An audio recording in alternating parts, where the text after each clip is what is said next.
Tonight, you're going to open your fridge without thinking about it. You'll glance inside. Maybe grab a cold drink, close the door, move on. It's nothing. It's the most boring action of your entire day. But that small white box behind you is the reason your brain works the way it does, and the reason it sometimes works against you.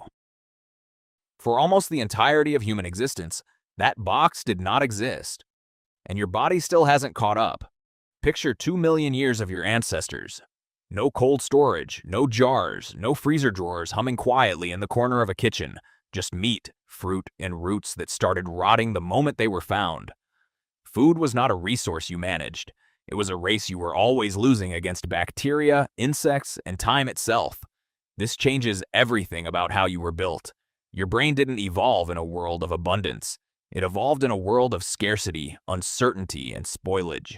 Every calorie your ancestors found had a clock ticking on it. Eat it now, or lose it forever. There was no save it for later. Later usually meant rotten, stolen, or gone. So evolution did something clever. It didn't build you a fridge. It built you a body that acts like one. Harvard biological anthropologist Richard Wrangham has spent decades studying what he calls the cooking hypothesis. The idea that controlled fire, not agriculture, was the true turning point in human evolution. Cooking softened food, unlocked more calories, and shrank the size of our guts while growing the size of our brains. But cooking created a new problem. Cooked food spoils even faster than raw food. You couldn't cook a meal and casually save it for 3 days. You had to eat immediately, share immediately, or lose it. That single pressure shaped something deep in you, a craving for high-calorie food the moment it's available.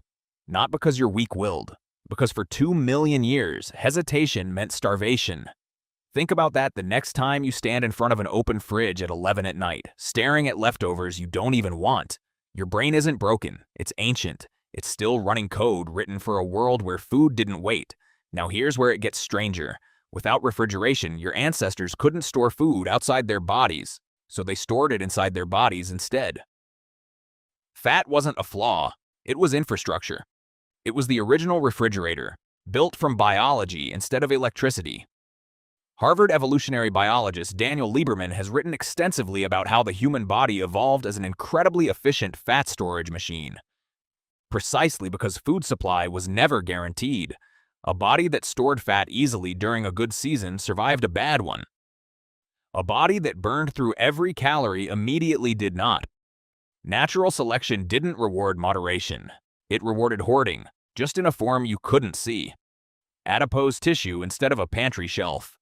You inherited that machine, fully intact, completely unchanged, and you're using it in a world that no longer runs on scarcity. Because here's the twist. Refrigeration is incredibly new. Widespread home refrigeration didn't become common until the 20th century. In evolutionary terms, that's not even a blink. That's less than a single heartbeat compared to the 2 million years before it. So think about what that means. Your instincts, your cravings, your fear of wasting food, your urge to overeat when it's available, none of that was designed for a world with a refrigerator humming in your kitchen. It was designed for a world where the next meal was never guaranteed. Does that sound familiar? Have you ever noticed you eat past fullness at a buffet, even though you know more food will be there tomorrow? Your logical brain understands abundance. Your ancient brain still doesn't believe it. There's a chilling piece of scientific evidence for exactly how deep this goes. In the 1940s, physiologist Ancel Keys ran what's now known as the Minnesota Starvation Experiment. Volunteers were placed on a semi-starvation diet for 6 months to study the psychological effects of food scarcity, originally meant to help understand famine recovery after World War II. What happened wasn't just physical, it was mental. Participants became obsessed with food. They dreamed about it, they hoarded scraps, they read cookbooks for entertainment. Some collected recipes they had no ability to cook just to feel closer to food security. Scarcity didn't just shrink their bodies, it rewired their minds. Now imagine that response, dialed down but still present, quietly running in the background of your everyday life. You don't need to be starving for the scarcity instinct to activate. You just need to be human, standing in front of a stocked fridge, feeling an urge to eat that has nothing to do with hunger and everything to do with 2 million years of uncertainty. This is why food scarcity, even brief scarcity like a diet, so often backfires. restrict food, and the ancient hoarding instinct doesn't calm down, it intensifies. The brain interprets restriction as a warning sign, not a lifestyle choice. It prepares for famine. It becomes fixated on food, exactly the way those volunteers did in the 1940s. Modern willpower is fighting a system built for survival, and survival always plays for keeps. So refrigeration didn't just change what you eat. It changed nothing about what you feel. And that mismatch is the real story here. Your fridge represents total victory over spoilage, total victory over scarcity, food that lasts for weeks instead of hours.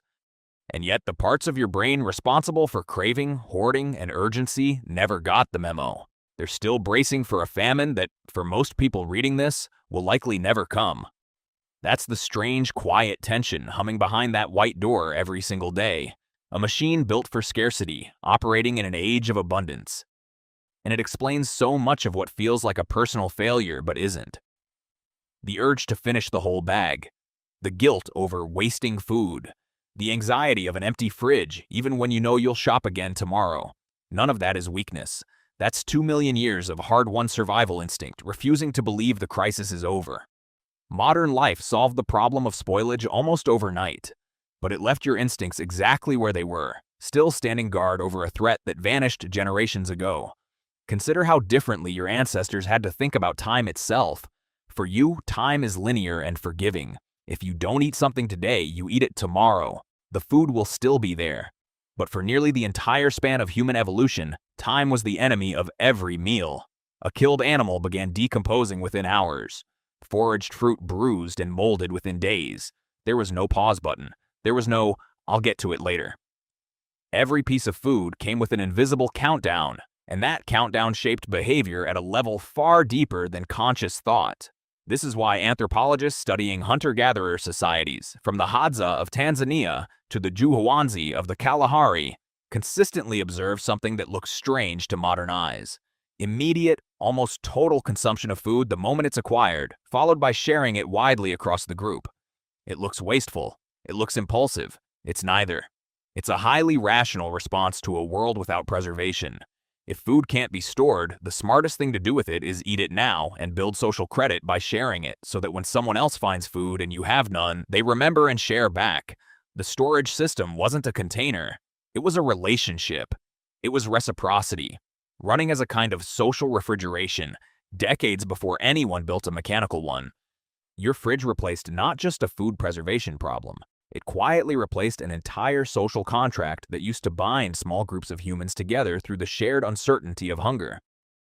Now think about the internal side of that same equation. You're not just built to eat when food appears. You're built to notice food appearing, faster and more intensely than almost anything else in your environment. Have you ever walked past a bakery and felt your attention hijacked before you even registered you were hungry? That's not a modern flaw. That's an ancient alarm system tuned by evolution to prioritize calorie-dense discoveries above almost every other stimulus, because missing that chance might have meant days without eating again. This is where Richard Wrangham's cooking hypothesis becomes even more revealing. Cooking didn't just make food more digestible. It concentrated enormous amounts of energy into small amounts of time and space. A cooked, fat-rich piece of meat delivered more usable calories per bite than almost anything raw nature offered.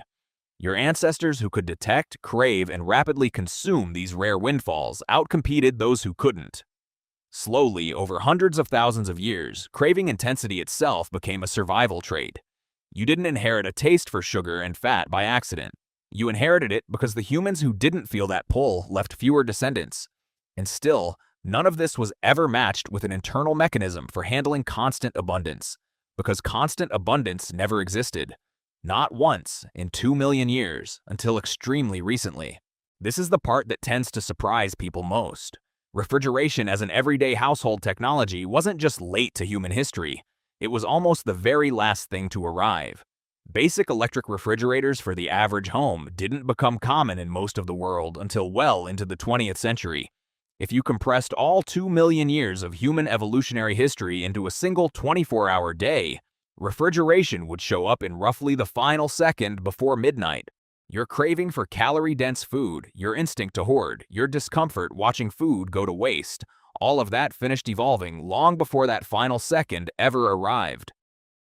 Daniel Lieberman describes the human body as a walking record of mismatches between ancient design and modern environment, and food storage is one of the clearest examples. Your body evolved to store fat efficiently because fat was the only refrigerator available. Every extra calorie you could bank internally, as adipose tissue, was calories you could survive on during a lean season, an illness, or a long winter. That system worked beautifully for 2 million years. It kept your ancestors alive through famine after famine. But it was never designed to be paired with a world of grocery stores, delivery apps, and refrigerators stocked around the clock. The mechanism didn't change. Only the environment around it did, and it changed almost instantly, on an evolutionary timescale. That mismatch has consequences you can measure. The Minnesota Starvation Experiment, led by physiologist Ancel Keys in the 1940s, remains one of the most striking demonstrations of just how deeply food scarcity reshapes the mind, not just the body. Volunteers on a restricted diet for 6 months didn't simply lose weight. They developed obsessive thinking around food. Some began hoarding scraps they had no intention of eating. Others became fixated on cookbooks and recipes, flipping through them for comfort despite having no food to prepare. Their entire cognitive world reorganized itself around the absence of calories, exactly as it would have for a hunter-gatherer facing a failed hunting season or a drought. What makes this experiment so relevant today isn't the extreme scarcity itself. It's the fact that far milder forms of restriction, a diet, a skipped meal, a period of stress-related appetite loss, can trigger a faint echo of that same obsessive response. Your brain doesn't require true famine to activate famine-era thinking. It only requires a signal that resembles it. This is why the modern relationship with food so often feels like a battle you can't quite win through logic alone. You know, intellectually, that the fridge is full.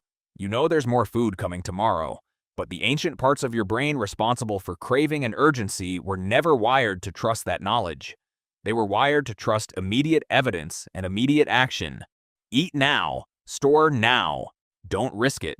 So when you feel guilty for finishing a bag of chips you didn't even want, or anxious looking at an empty shelf even though you know you'll restock within a day, you're not witnessing a personal failure.